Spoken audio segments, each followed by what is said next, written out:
If home is where the heart is, a roof is its shield. That's why for nearly 30 years, homeowners have trusted Garcia Roofing. For more information, visit garciadidmyroof.com. Secure your home with Storm Impact Windows. ReliefWindows.com.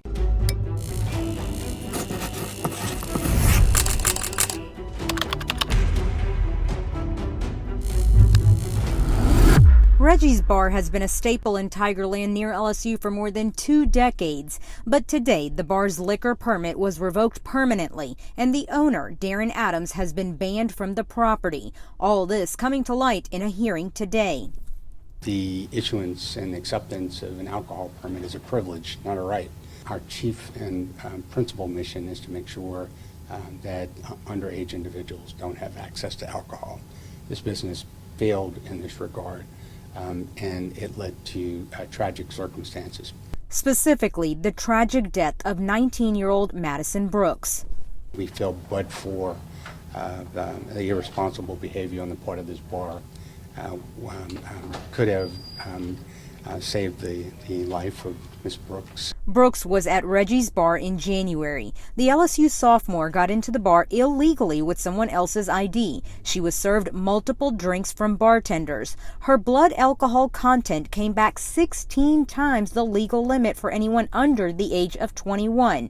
Her BAC was .319. Surveillance video shows Brooks stumbling out of the bar, getting into a vehicle with 4 men. 2 allegedly raped her before she was dropped off in a subdivision she did not live in, where she eventually walked onto Burbank Drive, where she was hit and killed by a driver. Carrie Miller represents Madison Brooks' mother. We are very pleased that the ATC has imposed the death penalty on Reggie's. It's effectively the death penalties. Permanent revocation of a liquor license is the most egregious regulatory enforcement action that can be taken, and it is exactly appropriate in this circumstance. They are responsible, as the commissioner indicated, for Madison Brooks' death. The state's ATC board said in the hearing, Reggie's was facing 24 counts of selling alcohol to a person under 21, their second offense on that, and first offense of the following: requirements not met and or maintained, vendor service of alcohol to an intoxicated person, person under 18 on premises, permit qualifications not met and or maintained. They will also have to pay a $15,000 fine over a 3-month period. This is not the first time ATC has dealt with Reggie's. In 2017, their liquor license was suspended for 45 days, along with an $8,000 fine after an undercover bust found dozens of underage teenagers in the bar and nearly doubled the allowed capacity. We generally revoke under the most egregious of circumstances. I would say that this happens fairly irregularly, fairly rarely. We may do a few revocations a month, maybe a couple of dozen a year, but again, it's reserved for the most egregious circumstances, and these circumstances certainly fit as egregious in my opinion. Miller said Brooks's family hopes today's actions against Reggie serves as an example to others. Lives are more important than money. Pay attention, please. Stop it. Stop serving liquor to underage people in Louisiana, because bad things can and do happen as a result.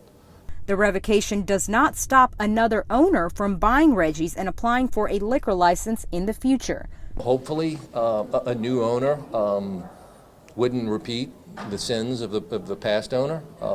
You're right, it's a building, it's subject for lease. A new owner could come in, apply for a permit for a liquor license.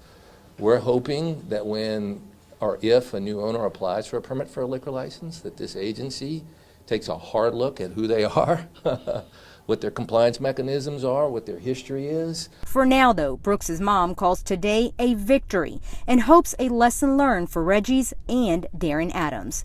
With Unfiltered with Kiran, reporting in Baton Rouge, I'm Kiran Chawla.